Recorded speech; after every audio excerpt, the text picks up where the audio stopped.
struggling nurse selflessly helps a single dad with his triplet daughters on a disastrous blind date, unaware he is a grieving billionaire CEO. I'm sorry. I can't do this. 3 of them. The biting cold of the November evening seemed to seep through the very glass of the bustling restaurant, carrying with it a relentless, weary chill that mirrored the state of Alara's own soul. The warm, amber hue of the filament bulbs hanging from the ceiling did little to combat the profound exhaustion that had settled deep within her bones, a constant companion after a grueling 12-hour shift in the pediatric ward. She pulled her threadbare cardigan tighter around her shoulders, a futile gesture against a chill that felt less about the temperature and more about the hollow ache of loneliness that echoed in the quiet corners of her life. She was alone. This dinner, a small, solitary treat for herself, was meant to be a tiny rebellion against the crushing weight of overdue bills and the sterile silence of her tiny apartment. Just one meal where she didn't have to eat leftovers standing over the sink, 1 hour where the world felt a little less demanding. She had ordered the simplest thing on the menu, a bowl of soup and a side of bread, nursing a glass of water and trying to lose herself in the anonymous murmur of conversations around her. It was then that she saw him. He was sitting at a table for 2 near the window, a man with haunted, weary eyes and a jaw clenched so tight it seemed carved from stone. He looked as out of place as she felt, his impeccable dark suit a stark contrast to his frazzled energy. He kept checking his watch, his shoulders hunched in a posture of pure, unadulterated stress. Her nurse's intuition pinged with a quiet sympathy. He looked like a man carrying the weight of the world. Then the chaos arrived. A frazzled-looking nanny, practically vibrating with anxiety, bustled in, pushing a ridiculously wide stroller that held not 1, not 2, but 3 identical baby carriers. 3 tiny, pink-faced infants.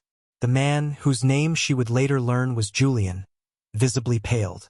He stood, his movements stiff and awkward, as the nanny began a frantic, whispered handover, pointing to diaper bags and bottles with the desperate energy of a soldier briefing her replacement on the front lines before retreating. The nanny vanished. The man was left alone with the triplets. Total silence. For a moment, a fragile peace held. Then, as if on cue, the baby on the left began to fuss, a small, disgruntled mule that quickly escalated. This set off the one in the middle, whose cry was a sharp, piercing wail. The third, not to be outdone, joined the chorus with a full-throated, heartbreaking sob. The man froze. His face, already pale, became a mask of sheer panic. He fumbled with one of the carriers, his large, capable-looking hands suddenly clumsy and useless. He looked utterly, hopelessly lost.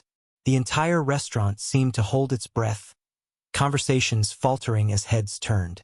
A few patrons shot him looks of pure annoyance, their irritation a palpable wave in the air. Alara's heart clenched.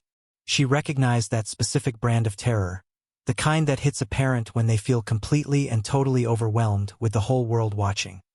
Just then, a woman in a sleek crimson dress and impossibly high heels arrived at his table. Her face was a perfect sculpture of makeup and impatience. "Julian Vance?" she asked, her voice crisp and cool.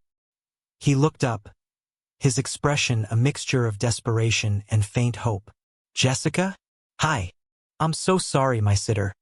She had an emergency, and The woman's eyes, which had been scanning him with cool appraisal, dropped to the trio of wailing infants. Her perfectly painted smile faltered, then vanished completely. The air grew thick with unspoken judgment.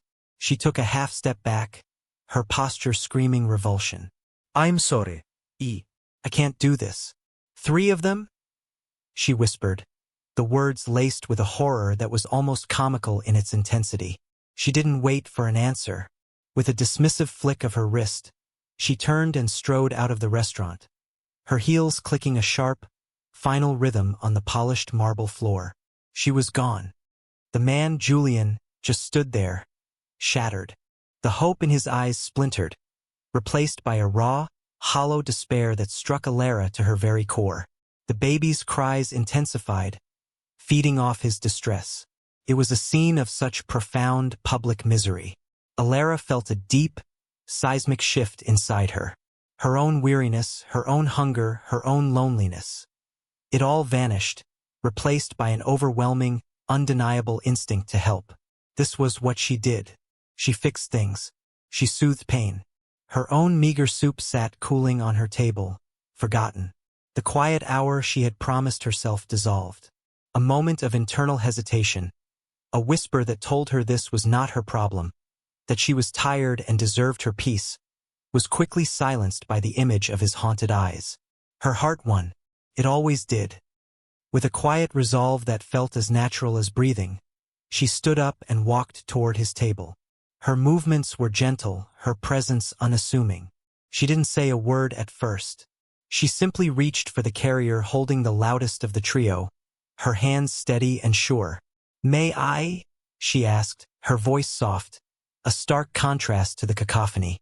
Julian looked up, his eyes wide and uncomprehending, as if an angel had just descended into his personal hell. He gave a short, jerky nod, unable to form words. The baby, a little girl with a furious red face, was arching her back and screaming. Elara unbuckled her with practiced ease and lifted the tiny, trembling body to her shoulder. "Shoo, shoo, little one," she murmured, her voice a low, soothing hum. She began to rock gently, her hand patting the baby's back in a steady, rhythmic motion. "It's okay. You're okay." The effect was instantaneous. The baby's frantic sobs subsided into hiccuping gasps, and her tiny body began to relax against Elara's shoulder. She nuzzled into the worn fabric of Elara's cardigan, her breathing evening out. One down. Julian watched, his expression one of stunned silence. It was as if he were witnessing a miracle. Elara gave him a small, encouraging smile before turning her attention to the second baby. "Sometimes they just get overstimulated," she explained softly, her voice calm and professional. "All the noise, the lights. It's a lot for them." She reached into the diaper bag, her fingers finding a soft, worn rattle. She gave it a gentle shake, the soft sound cutting through the remaining cries. The second baby, a boy with a tuft of dark hair, stopped crying mid-wail, his big blue eyes fixing on the toy. His little fists, which had been clenched in distress, slowly uncurled. Two down. The third baby was still fussing, a low, unhappy grumble. Elara glanced at the table and saw 3 bottles, untouched. "Have they been fed?" she asked gently. Julian shook his head, looking dazed. I don't know. The schedule. It's on a piece of paper somewhere." He started patting his pockets frantically. "It's all right," Elara said, her voice a balm on his frayed nerves. She picked up a bottle, tested a drop on her wrist, and found it stone cold. "Ah, there's the problem," she signaled a waiter, who had been hovering nearby with a look of wary sympathy. "Excuse me, could we get a mug of hot water, please?" The waiter, relieved to be given a concrete task, scurried away.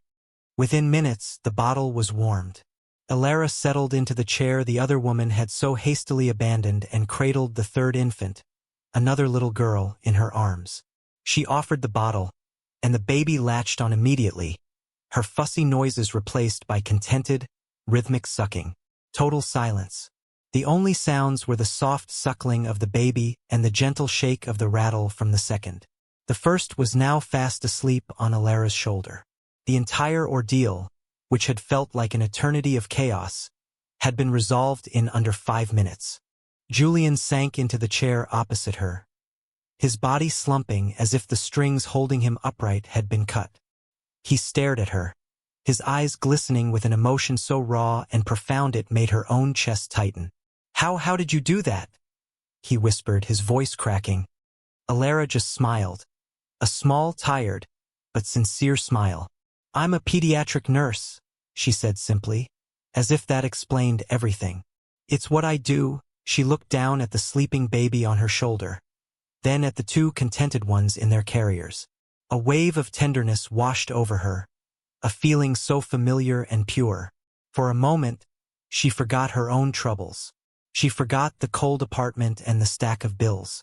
There was only this, the warmth of a sleeping infant, the quiet gratitude in a stranger's eyes, the sacred hush that follows a storm. Julian continued to stare, his gaze unwavering. He wasn't just looking at her. He was seeing her. He saw the worn cardigan, the faint lines of exhaustion around her gentle eyes, the quiet dignity in her posture. He saw a selfless, pure goodness he thought no longer existed in the world. He had been drowning, and this stranger, this quiet, unassuming woman, had thrown him a lifeline without a second thought. He didn't know it yet, but this moment would change everything. The meal was a quiet, surreal affair. Alara's soup was brought back to her, reheated, but she barely touched it. She was too busy helping Julian feed and burp the other two babies, her movements fluid and efficient. She showed him how to hold the bottle at the right angle to avoid gas, how to recognize each baby's specific cues. Her earlier weariness had returned, but it was overlaid with a sense of purpose. She felt needed. Julian, for his part, slowly came back to himself. The panic in his eyes was replaced by a deep, bone-deep awe. He asked her questions about her job, his voice filled with a newfound respect. He spoke little about himself, but she gleaned pieces from the fragments. His wife, Lily, had passed away a year ago, shortly after the triplets were born. He was trying, but he was failing. The words hung in the air, unspoken but heavy. A profound sadness emanated from him, a grief so vast and hollow it seemed to have its own gravity. Finally, the babies were all fed, changed, and sleeping peacefully in their carriers. The storm had passed. A soft hush had fallen over their table. Alara knew she should go. Her own life, with its own pressing demands, was waiting. "I should be getting home," she said softly, reluctant to break the fragile peace. Julian looked up, a flicker of something that looked like panic returning to his eyes. "Oh, of course. I can't thank you enough. You saved me." He fumbled for his wallet. "Please, let me pay for your dinner, for your time, for everything." Alara gently shook her head, a firm but kind refusal. "No, please. It was nothing. I was happy to help." His insistence was almost desperate. "I owe you. I have to repay you." She saw the raw need in his eyes to make this transactional, to balance the scales. It was the language of his world, a world she couldn't begin to imagine. But her act hadn't been a transaction. It was a connection. "Just pay it forward sometime," she said with a gentle smile. "That's all." She stood to leave, pulling her cardigan around her. A small, crumpled piece of paper fell from her pocket onto the floor, unnoticed. It was a grocery receipt from that morning, a testament to her meager budget. He stood as well, a deep frown creasing his brow. "At least let me get your name, your full name, and your number, in case I need a consultation again," he added, a weak attempt at a joke. A strange shyness fell over Alara. The moment had been pure, and she wanted to keep it that way. "It's Alara," she said. "Just Alara," and with a final, small smile, she turned and walked away, melting back into the anonymous crowd and out into the biting cold of the night. Julian watched her go, a feeling of unbearable loss washing over him. He sank back into his chair, looking at his 3 sleeping daughters. "Just Alara." He whispered the name to himself. It sounded like a prayer. Then his eyes fell to the floor and he saw it. A small, crumpled white receipt lying near the leg of her chair. He bent down and picked it up. His heart thudded. Alara walked home, the cold air a shock after the warmth of the restaurant. The brief sense of purpose she had felt faded with each step, replaced by the familiar, gnawing anxiety. The rent was due in 2 days and she was short. A letter from her landlord, a curt, demanding man named Mr. Henderson, was sitting on her kitchen counter, its sharp-edged font a constant reminder of her precarious situation. The hospital had also cut her hours last month, citing budget constraints, and the pediatric ward was perpetually understaffed, leaving her to do the work of 2 nurses for the pay of less than 1. The injustice of it was a bitter pill she swallowed daily. The encounter at the restaurant felt like a dream, a brief sojourn into a different life. The man's haunted eyes and his 3 beautiful, fragile daughters stayed with her. She wondered what would become of them. She hoped he would be okay. The next day at the hospital was brutal. A flu outbreak had filled the ward to capacity, and the sound of coughing children and beeping monitors was a relentless assault on the senses. Alara moved through the chaos with her usual quiet competence, her hands gentle, her voice soothing. She held a trembling toddler during a painful injection, her presence a steady anchor in his sea of fear. She coaxed a little girl with pneumonia to drink some juice, making a game of it until a weak smile touched the child's pale lips. She did her job with a pure, unwavering dedication that came from a place deep within her heart. But by the end of her shift, she was shattered.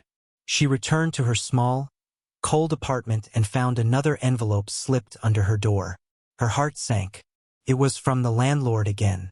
With trembling fingers, she tore it open. It was an eviction notice. He had raised the rent, effective immediately, and since she was already late on the current amount, he was beginning proceedings. 2 weeks. She had 2 weeks to pay the new, impossible amount or be out on the street. A wave of desperate, icy fear washed over her. She sank onto her worn sofa, the letter clutched in her hand. The fabric was threadbare, the springs protesting with a weary groan.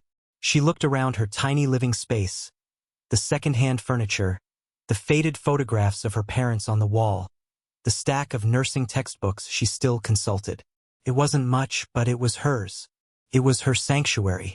The thought of losing it was unbearable. A single hot tear escaped and traced a path down her pale cheek. She felt so utterly and completely defeated. The world felt like a vast, indifferent machine designed to grind people like her into dust. Her selfless act of kindness the night before seemed like a bitter irony now. She had saved a stranger's evening while her own life was quietly imploding. She felt a sob catch in her throat, a brittle, fragile sound in the sterile silence of the room. She was so tired of being strong. Meanwhile, in a cavernous, polished marble office overlooking the city skyline, Julian Vance was not tired. He was energized. He was a man with a renewed purpose. The hollow grief that had been his constant companion for the past year had receded, replaced by a sharp, focused determination. In his hand, he held the crumpled grocery receipt. It was a flimsy, insignificant piece of paper, but to him, it was a sacred text. It was a clue. He had his best security analyst, a man who could find a ghost in the machine, run the transaction number, cross-reference the store's location and loyalty card database. It was an invasion of privacy, he knew, a gross overstep of his power, but he justified it with a ferocity that surprised even himself. This wasn't about power. It was about gratitude. It was about a light he had seen in the darkness, and he would not let it be extinguished.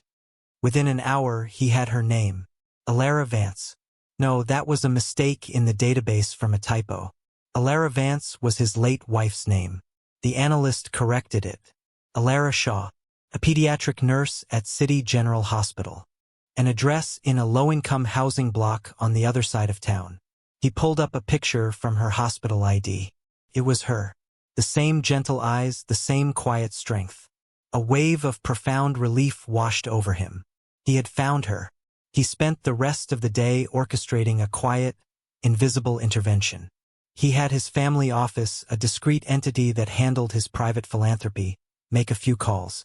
First, to Alara's landlord. An anonymous charitable fund paid her rent in full for the next 6 months, along with a sternly worded legal letter from a top-tier law firm about the illegality of the sudden rent hike and eviction notice. Mr. Henderson, faced with a legal behemoth he couldn't possibly fight, backed down immediately, stammering apologies. Next, Julian arranged for a delivery from an upscale organic grocery service. Boxes of fresh food, things he had seen on her meager receipt, soup, bread, tea, but of the highest quality, along with fruits, vegetables, and other essentials, were left on her doorstep with a simple and signed note. A little kindness goes a long way. Thank you. He wanted to give her the world, to shower her with gifts, to wrap her in the security his wealth could provide. But he knew he couldn't. It would frighten her. It would taint the purity of her act. So he moved like a ghost, a hidden savior, smoothing the rough edges of her life from the shadows. He didn't do it to indebt her to him. He did it because her selfless act had reawakened his own heart. In saving her from her small, desperate troubles, he felt like he was beginning to save himself from his vast, hollow grief. He looked at the city lights twinkling below his window, and for the first time in a year, he felt a flicker of something he had long thought dead. He felt hope. When Alara found the crisp envelope from her landlord the next evening, she opened it with a sense of dread. Inside, instead of another threat, was a fawning, apologetic letter stating that a clerical error had occurred. Her account was paid in full for the next 6 months, and her rent would remain at its current rate. She stared at the letter, her mind reeling in disbelief. A clerical error? It seemed impossible. Then she saw the boxes outside her door. She opened them to find them filled with more food than she had seen in months, along with a small, elegant bouquet of freesias, their scent filling her small apartment. The note was simple and signed. "A little kindness goes a long way. Thank you." She sank onto her sofa, the landlord's letter in one hand and the small, anonymous note in the other. Tears welled in her eyes, but this time they were not tears of despair. They were tears of stunned, cathartic relief. She didn't understand. It felt like a miracle, a random act of grace in a world that had felt so cruel. She thought of the man in the restaurant, the stranger with the haunted eyes. "Pay it forward," she had told him. She had no way of knowing that this simple act of kindness was a key turning in the lock of a future she couldn't yet imagine. He had paid it back. A week passed. Life for Alara settled into a new, surreal rhythm. The gnawing anxiety about money had vanished, replaced by a quiet, buzzing curiosity. She walked with a lighter step, the bone-deep weariness slightly abated. The world seemed less gray. She found herself thinking about the man and his triplets often, wondering about the unsigned notes and anonymous gifts that continued to appear. A warm new blanket one day, a gift certificate to a bookstore the next. Each one felt like a quiet whisper of gratitude, a gentle presence in her life that was both comforting and deeply mysterious. She felt seen, cared for, in a way she hadn't since her parents were alive. It was a tender, unspoken connection with a benefactor she couldn't name. Julian, meanwhile, was playing a dangerous game with his own heart. His quiet observation had become a daily ritual. He had his driver take him past her apartment building in the mornings, just to catch a glimpse of her leaving for work. He saw her stop to help an elderly neighbor with her groceries, her movements full of a gentle, unhurried grace. He saw her smile at a stray cat. Each small act of kindness was like a balm to his wounded soul. He was falling in love with her, not just for the one night she had saved him, but for the person she was every single day. He knew he had to see her again, to talk to her, to bridge the gap between their two worlds. But how? To reveal himself now as her secret benefactor would feel like a power play, a transaction. He needed it to be organic. He needed fate to intervene one more time. He decided to create his own fate. Knowing she worked at City General, he began to craft a plan. His late wife, Lily, had received her initial cancer treatment there, and he had always intended to make a significant donation to the hospital in her memory. He had just never had the heart to go through with it. Now he had a reason. He would donate to the pediatric wing, a new state-of-the-art facility. He would name it after Lily, and he would arrange a meeting with the hospital administrator, making sure to tour the very ward where Alara worked. It was a long shot, a contrived coincidence, but it was all he could think of. He wanted to see her again, not as a desperate father or a hidden savior, but just as a man. His opportunity came sooner than he expected. One afternoon, he took the triplets to a park near the hospital. It was a rare, sunny day, and the girls were enjoying the fresh air, gurgling happily in their stroller. He sat on a bench, watching them, the familiar ache of grief for Lily sharp and present. She should have been here watching them with him. As he was lost in thought, a familiar voice cut through the air. "Well, look who it is," he looked up. It was her, Alara. She was sitting on the next bench over on her lunch break, a simple sandwich in her hands. She looked surprised and genuinely happy to see them. Her eyes went straight to the triplets.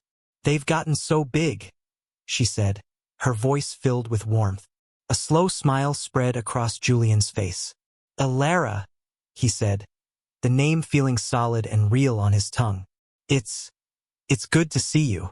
They talked for a long time, sitting on that park bench under the pale winter sun. The awkwardness of their first meeting was gone, replaced by an easy, comfortable rapport. She asked about the girls, using the names he had told her, Mia, Chloe, and Sophie. He found himself opening up in a way he hadn't with anyone since Lily's death.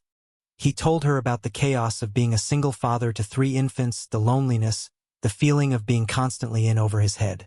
He spoke of Lily, of her laugh, of their dreams for their children. The words poured out of him, a torrent of unspoken grief and fear.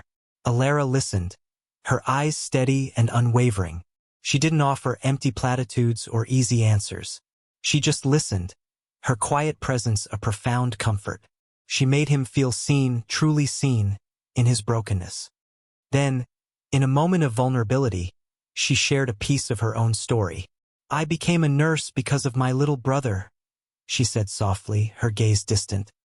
He was sick when we were kids. I spent more time in hospitals than I did at home. I was his primary caretaker. Her voice cracked slightly. He didn't make it.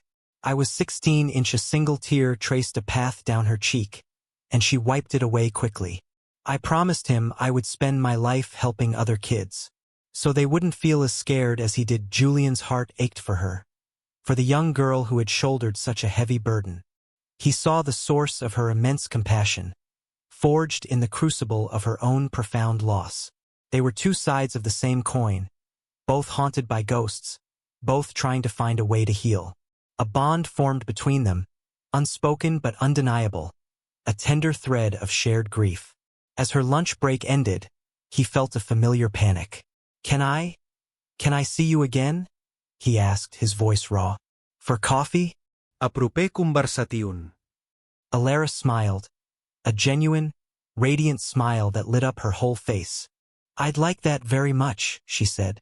She gave him her number. Felt like a victory. The next day, however, the world conspired to tear them apart again. Alara arrived at the hospital to find the atmosphere tense. The head of nursing, a stern, imperious woman named Mrs. Albright, was on a warpath. Mrs. Albright was a personification of cruelty and elitism, a woman who saw patients as numbers and nurses as cogs in a machine. She had always disliked Alara's quiet, patient-focused approach, seeing it as inefficient. Today, she had found her weapon. A wealthy donor's parent had complained that a nurse, described vaguely as the quiet one with the brown hair, had been slow in responding to a call bell. It was a baseless accusation. Alara had been with a child in cardiac distress at the time, but Mrs. Albright didn't care about facts. She cared about appeasing the wealthy. She chose the busiest, most public place to make her stand, the hospital cafeteria during the lunch rush. She cornered Alara near the coffee machine, her voice sharp and loud enough for everyone to hear. Nurse Shaw, she began, her tone dripping with condescension. We need to have a word about your performance. Alara froze, her cup of tea halfway to her lips, heads turned. The cheerful chatter of the cafeteria began to die down. It has come to my attention that your inattentiveness has led to a formal complaint from a major hospital benefactor, Mrs. Albright announced, her voice ringing with triumph. This hospital prides itself on a certain standard of care, a standard you are clearly failing to meet. Alara stood, pale and trembling, as a circle of her colleagues and other hospital staff watched in stunned silence. She felt 100 pairs of eyes on her, a wave of shame and humiliation washing over her. Mrs. Albright, I was in room 3B with the Peterson boy, she tried to explain, her voice barely a whisper. He was desaturating. It was an emergency. Mrs. Albright waved a dismissive hand. Excuses. We can't have nurses making judgment calls that alienate our donors. Your priorities are clearly not aligned with the fiscal realities of this institution. She leaned in, her voice dropping to a vicious hiss. You are a liability. I'm terminating your employment, effective immediately. Please clear out your locker. The words struck Alara with the force of a physical blow. Fired. publicly humiliated. Her career, the one thing she had dedicated her life to, the promise she had made to her brother, was gone. She stood there, dignified but visibly overwhelmed, her world shattering around her. The faces of her colleagues were a blur of pity and fear. No one spoke up.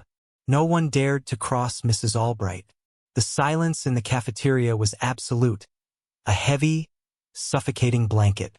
And then, a calm, commanding voice cut through the tension. "I believe you're mistaken." Every head turned toward the entrance.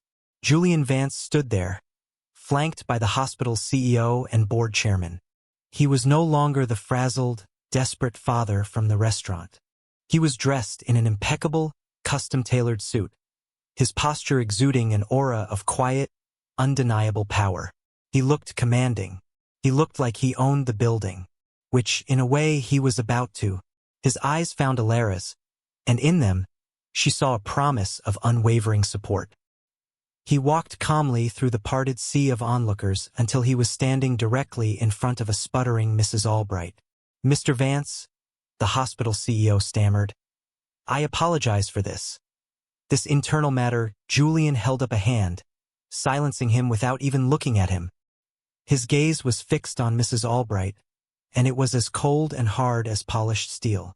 "You are terminating this nurse's employment?" he asked, his voice dangerously quiet. Mrs. Albright, flustered by the presence of such an important-looking man, puffed up with self-importance. "Yes, she has proven herself to be incompetent and a liability to our—" "The benefactor who complained," Julian interrupted, his voice slicing through her sentence. "Was it a Mrs. Davenport?" Mrs. Albright paled. "Why, yes. How did you know?" Julian's expression was unreadable. "Because I just spent the last hour in a meeting with the board, where I pledged a $50 million donation to build a new pediatric wing for this hospital. A donation contingent on a complete overhaul of its administration." He paused, letting the weight of his words sink in. The entire cafeteria gasped. $50 million. "The Lily Vance Pediatric Center," he continued, his voice softening for a moment before hardening again as he looked back at Mrs. Albright. "My late wife's name was Lily Vance, and I can assure you, the only liability to this hospital I see in this room is an administrator who values a donor's petty complaint over a nurse saving a child's life." He then turned his gaze to Alara, and the coldness in his eyes vanished, replaced by a warmth that was breathtaking. "This woman," he said, his voice ringing with a conviction that echoed through the silent room, "is the most competent, compassionate, and selfless nurse I have ever had the privilege of meeting. She is the reason I chose this hospital for my donation. I saw her in action. I saw her purity of heart. She is the standard of care to which this hospital should aspire." He took a step closer to Alara, creating a protective space around her. "So no, you will not be firing her. In fact, as the primary benefactor of the new wing, my first official recommendation is that Nurse Shaw be promoted to head of pediatric nursing education for the new center, with a salary commensurate with her extraordinary skill." He then looked back at the stunned, speechless Mrs. Albright. "As for you," he said, his voice dropping to an icy calm, "I believe it is you who should be clearing out your locker." The hospital CEO, seeing his $50 million donation hanging in the balance, immediately stepped forward. "Mrs. Albright," he said, his voice shaking slightly, "we accept your resignation." The power dynamic had not just been reversed. It had been utterly and completely annihilated. Alara stood in stunned disbelief, the world tilting on its axis. The shame and humiliation of moments ago had been replaced by a dizzying, cathartic wave of vindication. Julian, this man she had met by chance, had not only saved her, he had championed her. He had seen her worth when she had felt worthless. He gently took her arm, his touch a steady, grounding force. "Let's get out of here," he murmured, his voice for her alone. He led her away from the gawking crowd, away from the sputtering wreckage of Mrs. Albright's career, and into the quiet hallway. He didn't stop until they were in a small, private waiting room. The door clicked shut behind them, enveloping them in a soft hush. Alara finally found her voice, a trembling whisper. Julian, I don't understand. $50 million. He gave her a small, almost shy smile. My full name is Julian Vance. I'm the CEO of Vance Capital. The name clicked. Vance Capital. One of the largest investment firms in the world. He was not just wealthy, he was a titan of industry. A billionaire. The anonymous gifts, the paid rent, the groceries. It was all him. It was you, she whispered, the realization dawning on her. The blanket. The note. He nodded, his gaze unwavering. I couldn't just let your kindness go unrepaid, Elara. You showed up for me and my daughters when I was at my lowest point. You showed me there was still light in the world. I tried to stay in the shadows, to just smooth the path for you a little. But when I saw what was happening in there, he shook his head, a muscle clenching in his jaw. I couldn't stand by and watch them tear you down. Not you. The raw emotion in his voice was undeniable. This wasn't about charity. It wasn't about power. It was about something far more profound. He stepped closer, his eyes searching hers. Elara, he began, his voice thick with a year's worth of unspoken feelings. This isn't just about gratitude. The past few weeks, getting to know you. It's been like waking up from a long, dark dream. He reached out and gently cupped her cheek, his thumb stroking her skin. I'm falling in love with you. The confession hung in the air between them, sacred and tender. Elara's heart thudded wildly in her chest. She looked into his eyes, the haunted look now gone, replaced by a deep, steady adoration. She saw not a billionaire CEO, but a man who had seen her, truly seen her, and loved what he saw. Her own feelings, which she had tried to suppress as mere gratitude for a mysterious benefactor, rose to the surface, powerful and undeniable. Julian, she whispered, her voice full of wonder. He didn't need any other answer. He leaned in and kissed her, a gentle, reverent kiss filled with gratitude, relief, and the promise of a new beginning. It was a kiss that sealed their two broken halves into a single hopeful whole. In that quiet room, surrounded by the sterile scent of the hospital that had been the stage for both her despair and her salvation, Elara knew her life would never be the same. The quiet desperation was gone, replaced by the golden glow of a love she never thought she would find. She was no longer alone. She was home. 1 year later, the relentless hammering of rain against the glass was a distant, cozy rhythm, a counterpoint to the soft crackle of the fire in the ornate marble fireplace. Golden light flickered across the cavernous living room of the stately Vance mansion, illuminating shelves filled with books and photographs. In one silver frame, a smiling Julian and Elara stood with their arms around each other, a simple park bench in the background. In another, the triplets, now toddlers, beamed, each held by a loving parent. Elara sat on a plush sofa, a soft cashmere blanket draped over her lap. She was no longer the head of nursing education. She had taken the job for a few months, her leadership transforming the ward, but her true calling had been here, in this home. She was a full-time mother to Mia, Chloe, and Sophie, and soon, a wife to their father. A simple, elegant diamond glistened on her left hand, a constant, shimmering reminder of Julian's love. A soft click of a door announced Julian's arrival home. He entered the room, shrugging off his coat. The weary, haunted look was a ghost of a memory, replaced by the calm, happy confidence of a man who had found his anchor. His eyes lit up when he saw her. There you are, he said, his voice a low, warm rumble. He crossed the room and sat beside her, pulling her into his arms. She leaned her head against his chest, listening to the steady, reassuring thud of his heart. The silence between them was comfortable, filled with an unspoken depth of feeling. Long day? She asked. The usual, he murmured into her hair. But it's all worth it, coming home to this. To you, high above them. The sound of a baby monitor crackled to life with a soft giggle. Mia, the little firecracker who had cried so furiously in the restaurant, was chattering in her sleep. Elara smiled. Her life was so full of love, so full of warmth and laughter. It sometimes felt like a dream. The threadbare cardigans were gone, replaced by soft wool. The cold, empty apartment was a distant memory, replaced by this sprawling, love-filled home. But she was still the same Alara, the woman whose heart always chose kindness. It was that kindness that had led her here. That pure, selfless act in a noisy restaurant had been the first note in a beautiful, cathartic symphony. Julian held her tighter, his heart overflowing with a love so profound it felt sacred. He had been a man drowning in grief, and she had been his salvation. And she, a woman struggling in quiet desperation, had found in him her safe harbor. Together, they had found their happily ever after. This story, at its heart, is a fable. It's a testament to the idea that a single, selfless act of kindness can ripple outwards, creating waves of change in ways we can never predict. It's a story about how the purest of hearts, even when faced with the most profound hardship, holds a power that wealth and status can never truly replicate. Alara, in her quiet, dignified desperation, gave what little she had, her time, her compassion, her skill, with no expectation of reward. Julian, a man who had everything and nothing, was saved not by his fortune, but by witnessing that simple human act of grace.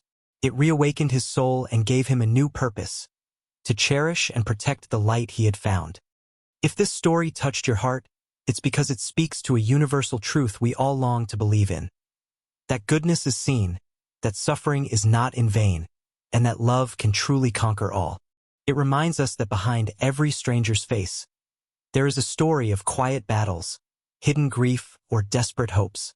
It's a call to look at the world not with cynicism, but with the unwavering compassion of a nurse who sees a person in need and chooses to help, no matter the personal cost. We hope this tale brought a little warmth and inspiration to your day.